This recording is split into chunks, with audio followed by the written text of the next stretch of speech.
Hello दोस्तों, welcome to zero आई इसमें आपका स्वागत है। दोस्तों, यूपीएससी 2024 को टारगेट करते हुए मैंने एनसीईआरटी का सीरीज शुरू किया है, जिसमें हम लोग क्लास 6 से क्लास 12 का एनसीईआरटी करेंगे। अभी हम लोग क्लास 6 का एनसीईआरटी कर रहे हैं दोस्तों। चैप्टर 3 ऑलरेडी हम लोग कर चुके हैं। आज हम लोग चैप्टर 4 करेंगे।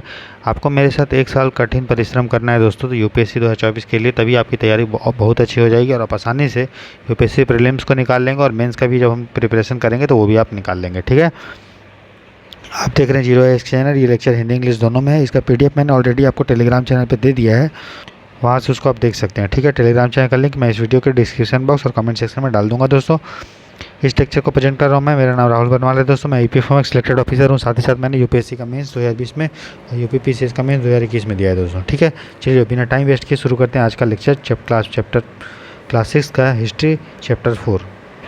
तो देखिए दोस्तों, ये हमारा चैप्टर 4 है। एक तरफ इंग्लिश में पीडीएफ है, एक तरफ हिंदी में पीडीएफ है। क्लियर। तो चैप्टर का नाम है what books and burials tell us. तो हम लोग अभी हिस्ट्री पढ़ रहे हैं। ठीक है, खासकर एंशिएंट हिस्ट्री। तो उसमें जो भी हम लोग को किताब मिला है, जो भी कवर मिला है, वो हमें क्या बताती है, इसके बारे में हम लोग आज पढ़ेंगे। ठीक देखिए, तो one of the oldest literary sources in the world, दुनिया के प्राचीनतम साहित्य स्रोतों में से एक है दोस्तों वेद। ठीक है, वेद आपको पता है बहुत पुराना है। वेद 4 टाइप के होते हैं: ऋग्वेद, सामवेद, यजुर्वेद और अथर्ववेद। और सबसे पुराना वेद क्या है दोस्तों? ऋग्वेद है। ठीक है, जो आज से 3500 साल पहले जिसका कंपोज किया गया था। ठीक, तो जो ऋग्वेद में है दोस्तों, उसमें बहुत सारा 1024 हाइम्स है। हाइम्स मतलब होता है प्रार्थनाएं, जिनको सूक्त या भी कहते हैं या वेल सेट कहते हैं। ठीक है, सूक्त का मतलब होता है अच्छी तरह से बोला गया। ठीक है, क्यों ये सूक्त की रचना की गई थी? क्योंकि अलग अलग जो गॉड्स थे, देवी देवताएं थे, उनको स्तुति में, ठीक है, ये रचना किया गया था कि क्या प्रार्थनाएं बोला जाता था। ठीक है, तो अलग अलग देवता होते थे, जैसे अग्नि देवता होता था, ठीक है, आग का देवता इंद्र होता था, युद्ध का देवता, और सोम होता था, एक पौधा जिससे हम लोग स्पेशल ड्रिंक बनाते थे, स्पेशल पेय बनाते थे। ठीक है, इसकी रचना कौन करता था? तो सब इसकी रचना करता था ऋषि, जो सेज थे, ऋषि थे, वो करते थे। ठीक है, और ऋषि जो थे वो लिखवाते नहीं थे। जितना भी वेद है वो शुरू में ही सबसे पहले बोल बोल के लोगों को याद करवा दिया गया, उनके अपने स्टूडेंट को, विद्यार्थी को। ठीक है, तो जो ऋषि थे वो अक्षर, शब्द और वाक्यों में बांटकर, ठीक है, पाठ द्वारा सबको याद करवा देते, कंठस्थ करवा देते थे। ठीक है समझ में आया? मैक्सिमम जो प्रार्थनाएं होती थी वो उसका रचना कौन करता था? आदमी। लेकिन कुछ ऐसी भी प्रार्थनाएं हैं, हाइम्स है, जिसका रचना महिला भी की है दोस्तों। ठीक है, तो ऋग्वेद जो लिखा गया संस्कृत में लिखा गया, लेकिन अभी हम लोग जो संस्कृत पढ़ते हैं ना, वो संस्कृत में नहीं। कौन सी संस्कृत में? वैदिक संस्कृत में। संस्कृत जो होता है दोस्तों, ठीक है, संस्कृत होता है वो 2 टाइप का होता है। एक होता है वैदिक संस्कृत, जो ऋग्वेद ये सब का भाषा है, और एक होता है लौकिक संस्कृत। जो आप अभी हम लोग संस्कृत पढ़ते हैं ना, वो है लौकिक संस्कृत। ठीक है, तो ऋग्वेद किसमें लिखा गया है? वैदिक संस्कृत में, जिसको हम लोग प्राचीन संस्कृत बोलते हैं। ठीक है, क्लियर। उसके बाद देखिए, जो संस्कृत है दोस्तों, वो भारोपीय इंडो यूरोपियन भाषा का एक भाषा परिवार का हिस्सा है। ठीक है, ऐसा भाषा जो इंडो यूरोपियन मतलब भारत यूरोप में बोला जाता था, उसमें से बहुत सारे भाषाएं, उसमें से एक भाषा क्या है? संस्कृत भाषा।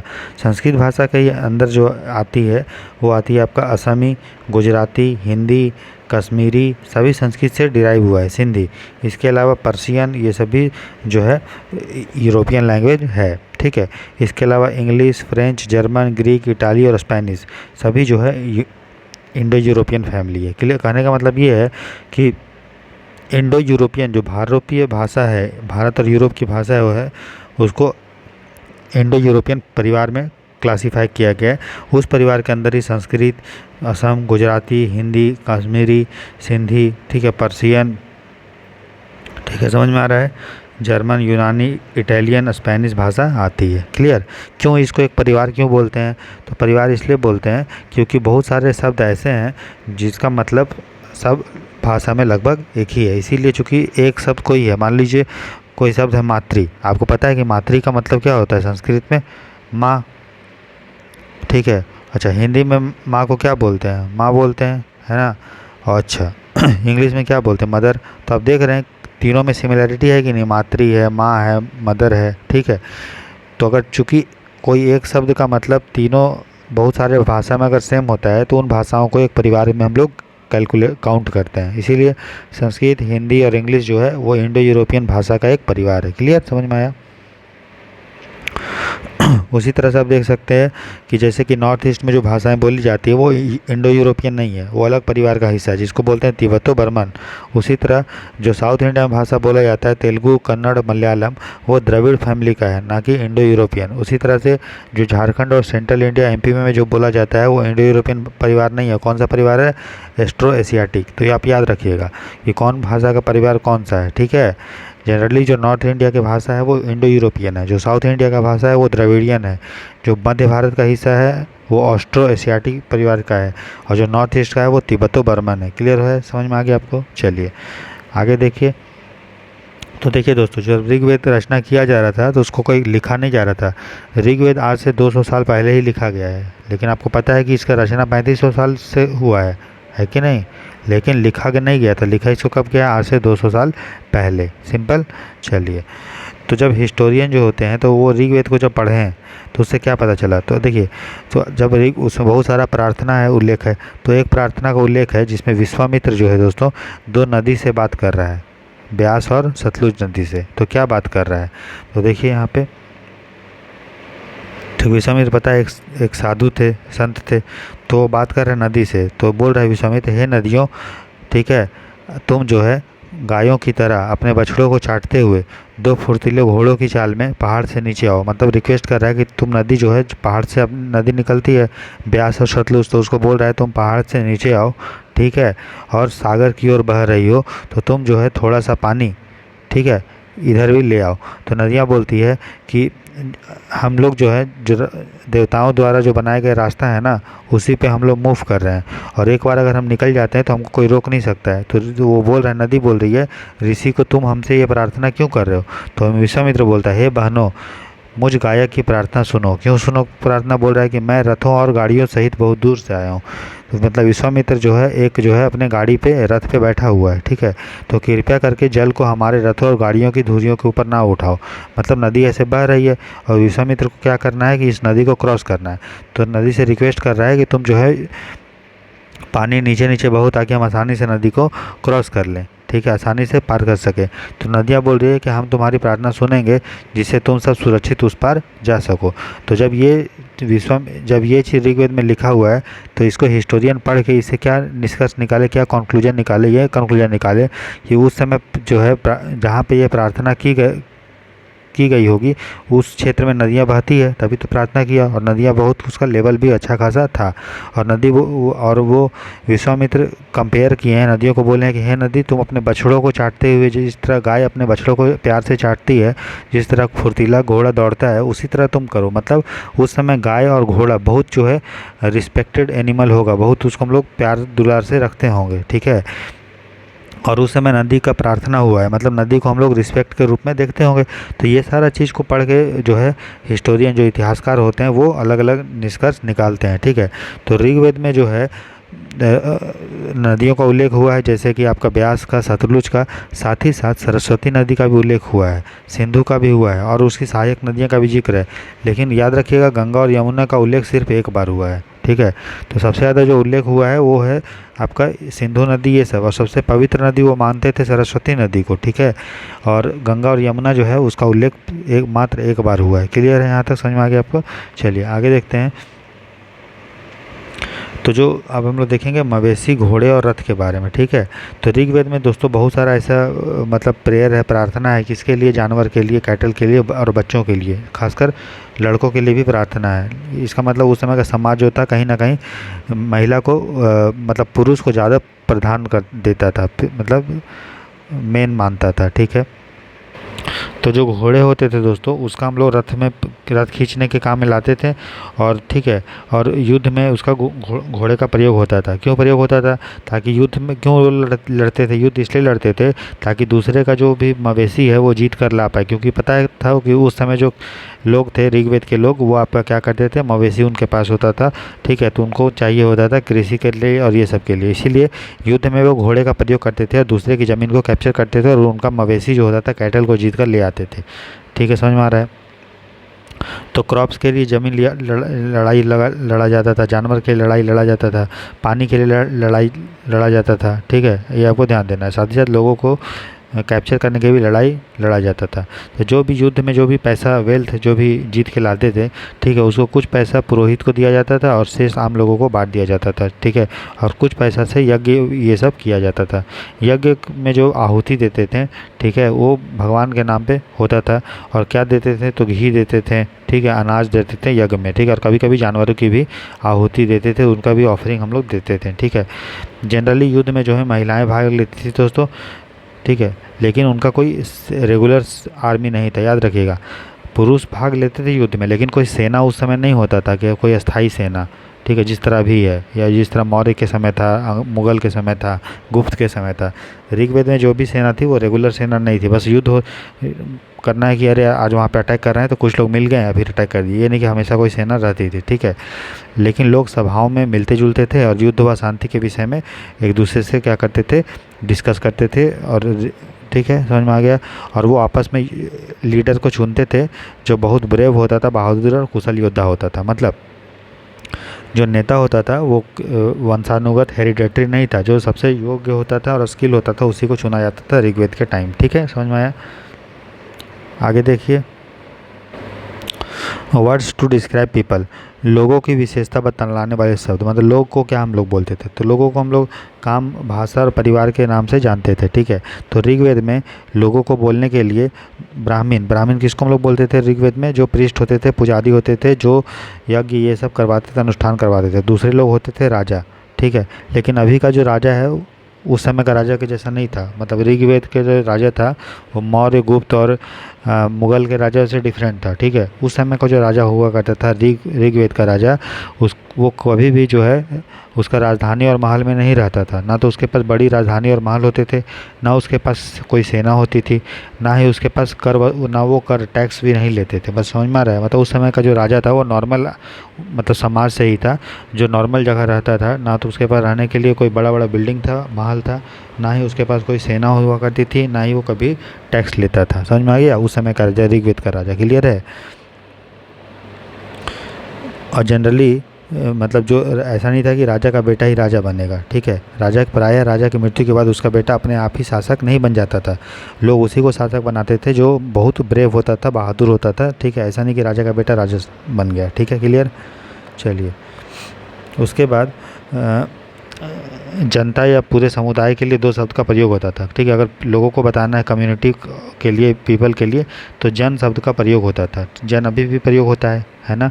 और विष का प्रयोग होता था, और विष से ही वैश्य, वैश्य समझते हैं आप, मतलब जो बिजनेस क्लास होता है उसको वैश्य बोलते हैं। तो विष से ही वैश्य शब्द का उदय हुआ है। ठीक है, तो अलग अलग टाइप के आप जानते होंगे, पुरुजन होता था, भारत जन, यदुजन या यदुविष, अलग अलग होती है। यदु मतलब यादव लोग, पुरु मतलब पुरुवंश के लोग, और भारत मतलब भारत वंश के लोग। क्लियर।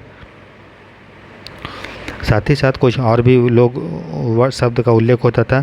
तो जो लोग ये प्रार्थना का रचना करते थे वो खुद को क्या बोलते थे, आर्यन। क्या बोलते थे, आर्य बोलते थे। ठीक है, और अपने विरोधी को क्या बोलते थे, दास या दस्यु। मतलब जो वेद नहीं पढ़ता था, जो सेक्रीफाइस नहीं करता था, बलिदान नहीं देता था, ठीक है, यज्ञ नहीं करता था, उसको आर्य लोग बोलते थे, दास या दस्यु। समझ में आया।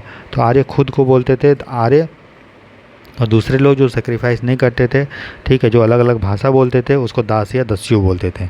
बाद में दास का मतलब हो गया, दास मतलब समझ रहे हो, दास मतलब क्या होता है, गुलाम, और उसी का स्त्रीलिंग क्या होता है, दासी।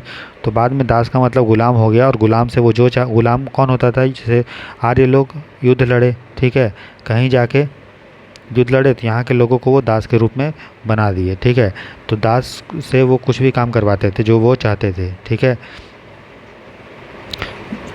जो जब ऋग्वेद दोस्तों रचना हुआ उसका, तो उसका रचना जो जनरली हुआ है भारत के, वो नॉर्थ वेस्ट में हुआ है। नॉर्थ वेस्ट मतलब उपमहाद्वीप के उत्तर पश्चिम में ऋग्वेद की रचना हो रही थी, तो उसी समय दूसरी जगह पे कुछ और भी हो रहा था। ठीक है, तो जब भारत में के उत्तर पश्चिम में ऋग्वेद रचना किया जा रहा था, जब मतलब वहाँ पे जब वैदिक कल्चर था, वैदिक संस्कृति थी, तो भारत के अन्य हिस्सों में अलग अलग विकास हो रहा था। अब हम देखेंगे कि यहाँ क्या हो रहा था। ठीक है, तो द स्टोरी ऑफ मेगालिथ के बारे में देखेंगे। महापाषाण, महा मतलब बड़ा, पाषाण मतलब पत्थर, क्या होता था। तो देखिए साउथ इंडिया में जनरली जो होता था, साउथ इंडिया में जो दक्कन का पठार में होता था, जो भारत के नॉर्थ ईस्ट में जो होता था, उत्तर पश्चिम में और कश्मीर में, तो वो क्या करते थे, जैसे कि कोई आदमी को जब वो गाड़ देते थे मरने के बाद, तो उसके कब्र के ऊपर जो है एक बड़ा सा पत्थर या उसके चारों तरफ बड़ा बड़ा पत्थर जो है इकट्ठ लगा देते थे, ठीक है। तो उसको हम लोग बोलते थे मेगालिथ बोलते हैं, ठीक है। तो जहाँ भी जो इतिहासकार को बड़ा बड़ा पत्थर मिला चारों तरफ, या एक बड़ा सा पत्थर मिला एक तरफ कब्र उसके ऊपर, तो जब वो खोदने लगे तो देखे कि यार उसके नीचे तो कब्र है। तो इसी तरह बहुत जगह खोजे तो देखे, बहुत जगह खोदते गए वहाँ पे, जहाँ जहाँ उनको बड़ा पत्थर मिला, तो हर बड़े पत्थर के नीचे या गोला गोला जहाँ पत्थर है राउंड में, तो उसके बीच में जो है कब्र मिला, तो उसी को वो लोग मेगालिथ का एग्जांपल दिए। तो मेगालिथ का मतलब क्या होता है, डेड बॉडी के ऊपर जब पत्थर हम लोग एक पत्थर बड़ा सा खड़ा कर देते हैं, या चारों तरफ देखिए पत्थर कर दिए हैं, तो ये बीच में कब्र है, इसके चारों तरफ पत्थर है, तो इसी को वो नाम दिए मेगालिथ। तो जब ऋग्वेद का रचना भारत के उत्तर पश्चिम भाग में हो रहा था, नॉर्थ वेस्ट में, तब भारत के दक्कन एरिया में, साउथ इंडिया में, नॉर्थ ईस्ट में और कश्मीर में मेगालिथ का किया जा रहा था। समझ में आ गया आपको। तो जब उनको गाड़ा गया था दोस्तों, तो साथ ही साथ उन लोगों का जो भी प्रिय चीज़ था, जैसे जो वो लोग यूज करते थे, तो black and red ware, pottery वॉटरी हो गया, उनका टूल्स हो गया, आयरन का हो गया, घोड़े का भी मतलब अवशेष ये सब मिला है। मतलब उस कोई आदमी है, उसका अगर प्यारा कोई बर्तन था, कोई घोड़ा था, ठीक है, कोई औजार था, तो उसके कब्र के साथ ही उसको भी काट देते थे, ठीक है। तो जब खुदाई हुआ तो पता चला कि घोड़ा का भी मिला है, बर्तन भी मिला है, ठीक है। अब black and red ware pottery भी मिला है। Black and red ware pottery मतलब होता है काला और लाल मृत भांड, ठीक है। तो याद रखिएगा काला एंड रेड पॉटरी किससे रिलेटेड है, तो आपका रिलेटेड है वो ऋग्वेद का कल्चर से, जो साउथ इंडिया में जो ऋग्वेद नहीं था, कोई और कल्चर था, ठीक है, मेगालिथ वाला, तो वहाँ पे। क्लियर। चलिए अब देखिए ये सब औजार मिला है। देखिए ये है आपका कटार है, फिर ये सब कुल्हाड़ी है, ये घोड़े के लिए सामान है, सिंपल। चलिए आगे देखिए अब। तो finding out the social differences, तो लोगों की सामाजिक असमानताओं के बारे में भी पता करता है। देखिए किसी किसी कब्र में, ठीक है, बढ़िया बढ़िया चीज़ मिला है, जैसे सोना चांदी भी मिला है, उसके में स्टोन टूल्स मिला है कॉपर का, और कोई कब्र में कुछ नहीं मिला। इसका मतलब जिस कब्र में सोना वोना मिला होगा, तो हम अंदाज़ा लगा सकते हैं कि वो कब्र जो होगा अमीर लोगों का होगा। जैसे ब्रह्मगिरी का कब्र है, ब्रह्मगिरी कहाँ है, कर्नाटक में, ठीक है, या तमिलनाडु में है ना। अब कमेंट सेक्शन में बताइए कि ब्रह्मगिरी कहाँ है, कर्नाटक में है कि तमिलनाडु में, ठीक है। तो इससे पता चलता है कि कुछ लोग अमीर थे, कुछ लोग गरीब थे, कुछ लोग राजा टाइप का था, और कुछ लोग उसके अनुयायी थे। क्लियर। साथ ही साथ कुछ परिवारों के लिए जो है कुछ खास कब्रगाह हुआ करता था, ठीक है। किसी में उसको पॉट हॉल्स में हम लोग कर देते थे, दफनाए देते थे, ठीक है। जैसे आप देखेंगे यहाँ पे, कहाँ गया वो, ये जो छेद आप देख रहे हैं, ये छेद देख रहे हैं, तो इधर से आने का रास्ता था, लोग आते थे और डेड बॉडी को यहाँ पे दफना देते थे, ठीक है। तो कुछ विशेष लोगों के लिए जो था वो क्या हुआ करता था, पॉट होल्स हुआ करता था। क्या हुआ करता था, पॉट होल्स हुआ करता था, जो पॉट होल के रास्ते कब्रों में लाकर वो उनको दफना देते थे, ठीक है। और ऐसे स्थान पर आप देखें ऊपर में गोलाकार पत्थर पे उसको चारों तरफ से काट देते थे, ताकि पता चले कि ये फिक्स आदमी का है, जहाँ पे आवश्यकता अनुसार लोगों को दोबारा दफनाया जाता था। मतलब अब ये जो रास्ता है, इससे आप कोई एक आदमी को दफना दिए, फिर कुछ आदमी को कोई मरा अगले बार, तो फिर आप इधर से आए फिर उसको दफना दिए। मतलब फिक्स आदमी के लिए कुछ विशेष तरह का कब्र हुआ करता था। बात समझ में आ गया। उसी तरह से हम लोग इनाम गांव के बारे में दिखेंगे। इनाम गांव जो है दोस्तों, वो आपका महाराष्ट्र में एक एरिया है, जहाँ भी मेगालिथ का इस तरह का महापाषाण का कल्चर जो है डेवलप हुआ था, ठीक है। तो वहाँ भी हम लोगों को एक मतलब क्या मिला है, मेगालिथ मिला है। तो जो इनाम गांव है वो घोड़ नदी के किनारे है, घोड़ नदी के किनारे। घोड़ जो है वो दोस्तों, वो आपका जो घोड़ नदी है वो भीमा नदी की ट्रिब्यूटरी है, और जो भीमा है दोस्तों वो कृष्णा नदी की ट्रिब्यूटरी है, ठीक है। तो कृष्णा का ट्रिब्यूटरी है, सहायक नदी है भीमा, और भीमा का सहायक नदी है घोड़, और घोड़ नदी के किनारे ही जो दोस्तों आपको इनाम गांव का स्थल मिला है, जो महाराष्ट्र में है आपका। क्लियर। तो यहाँ 3600 से 2700 साल पहले इस एरिया को कैप्चर किया गया था, और यहाँ भी जो है आपको कब्र मिला है, और कब्र के ऊपर पत्थर मिला है। साथ ही साथ कब्र में घोड़ा वोड़ा का भी हड्डी वड्डी मिला है, और बर्तन भी दोस्तों मिला है, ठीक है। और यहाँ पे एक आदमी का मतलब बॉडी मिला है, डेड बॉडी, ठीक है, जिसको एक बहुत बड़े जार में उसको रखे हैं और एक बड़े से रूम में उसको दफनाए थे। और बड़े से रूम में सिर्फ एक व्यक्ति को दफना है, मतलब वो व्यक्ति बहुत फेमस होगा, मतलब उस समय का जो समाज का वो छोटा मोटा राजा होगा। क्लियर? इसीलिए उसको बड़े रूम में दफनाया है। ठीक है, तो जब हम कंकाल का अध्ययन करते हैं तो हमें पता चलता है कि जो है कि वो जो कंकाल लड़का का है या लड़की का है, क्योंकि देखिए लड़का का लड़की का, देखिए अगर किसी का डेथ हो जाता है तो उसके बाद उसको आप कैसे बता सकते हैं कुछ लड़का का हड्डी था, लड़का का हड्डी है लड़की का। तो देखिए मान लीजिए लड़का है, ठीक है, और ये लड़की है, तो लड़की का जो कमर होता है वो क्या होता है, थोड़ा ब्रॉड होता है। क्यों? क्योंकि उनको जो है प्रेगनेंसी होता है प्लस उनको बच्चों को पालन करना होता है। तो अगर लड़का का कमर देखेंगे और लड़की का हम देखेंगे कमर के नीचे का पोर्शन जो देखेंगे हिप, तो लड़की का जो कमर होगा वो क्या होगा, थोड़ा ब्रॉड होता है। तो इसलिए हड्डी जो होगा उसका थोड़ा क्या होगा, ब्रॉड होगा। ठीक है, वो क्यों? उसका जो हिप और पेल्विक एरिया होता है महिला का वो बड़ा होता है, ताकि जो है वो आसानी से प्रेगनेंसी को धारण करते हुए बच्चे को पाल सके। क्लियर? इसीलिए जो महिला का कंकाल मान लिया जाता है, क्यों माना जाता है? क्योंकि कंकाल का जो लिंग पहचान करने का तरीका यही है कि हड्डियों की जांच। क्योंकि महिलाएं बच्चों को जन्म देती है, इसलिए उनका जो कटी प्रदेश होता है, मतलब कमर से नीचे का जो स्थान है कूल्हा पुरुषों से ज़्यादा क्या होता है, बड़ा होता है। समझ में आया? तो हड्डी को देख के इस तरह से बताया गया है कि ये आदमी का है या औरत का है। क्लियर? उसके बाद देखिए अभी हम लोग को बॉडी में 200 के आसपास हड्डी है। ठीक है, क्लियर? लेकिन जो एक चारवाक थे, चारवाक एक फिजिशियन थे, ठीक है, उन्होंने बोला था, चरक जिसको बोलते हैं, चारवाक बोल रहे हैं, सॉरी चरक, चारवाक तो अलग था कोई, चरक नाम के एक प्रसिद्ध वैद्य थे 2000 साल पहले। ठीक है, इन्होंने एक बुक लिखा था चरक संहिता, उन्होंने बताया था कि 360 हड्डियाँ होती है। तो उन्होंने कैसे, तो उन्होंने, लेकिन अभी पता चल रहा है कि हड्डी 200 है। तो चारवाक क्या किए थे, जो दांत था, जो ज्वाइंट था, जो कार्टिलेज था, लेकिन दांत, हड्डी के जोड़ और कार्टिलेज को भी जोड़ के बताए थे। तो किस तरह से फिर भी वो एग्जैक्ट बता दिए, क्योंकि उस समय जो डेड बॉडी था उनको वो स्टडी किए और गिन लिए कि कितना हड्डी उसमें है। क्लियर है ना?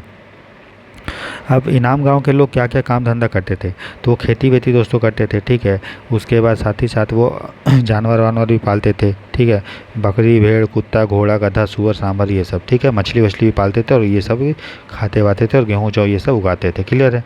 चलिए, अब इस तरह से हम लोग का जो चैप्टर 4 है वो कंप्लीट हो गया। बहुत सारा फैक्ट आपको जानने को मिला। एनसीईआरटी इसलिए पढ़ना बहुत ज़रूरी है दोस्तों, क्योंकि आपसे अगर इसी में अगर इनाम गाँव के बारे में पूछ ले या इसी में आपको घोड़ नदी के बारे में पूछ ले तो आपको लगेगा ये कहाँ से पूछ दिया, लेकिन कहाँ से पूछा आपको पता है ना, क्लास 6 का एनसीईआरटी से पूछा है। क्लियर? और बहुत लोग इसको नहीं पढ़ते हैं। ठीक है, तो आप देखिए कुछ क्वेश्चंस हैं। तो हम लोगों ने क्या क्या पढ़ लिया दोस्तों? हम लोगों ने वेद के बारे में पढ़ लिया, भाषा के बारे में पढ़ लिया, प्रार्थना के बारे में, रथ, यज्ञ, राजा, दास क्या होता था, मेगालिथ, बरियल, स्केलेटल और लोहा, ये सब के बारे में पढ़ लिया। ठीक है, आपको कुछ देखिए मिलाने के लिए दिया है। सूक्त, सूक्त मतलब क्या होता था, वेल सेड। आपको पता है सूक्त मतलब स प्लस उक्त, मतलब अच्छी तरह से बोला गया। रथ किस लिए प्रयोग करते थे, युद्ध में करते थे। यज्ञ क्या होता था, अनुष्ठान होता था। ठीक है, यज्ञ क्या होता था, सेक्रीफाइस होता था। और चैरियट क्या होता था, यूज्ड इन बैटल। दास क्या होता था, स्लेव होता था। और मेगालिथ क्या था, स्टोन बोल्डर, जो generally north east India, Kashmir और आपका दक्कन और साउथ इंडिया मिला है। ठीक है, स्लेब्स क्यों यूज़ किए थे, तो बहुत सारे पर्पज़ के लिए। मेगालिथ कहाँ मिला मैंने बता दिया।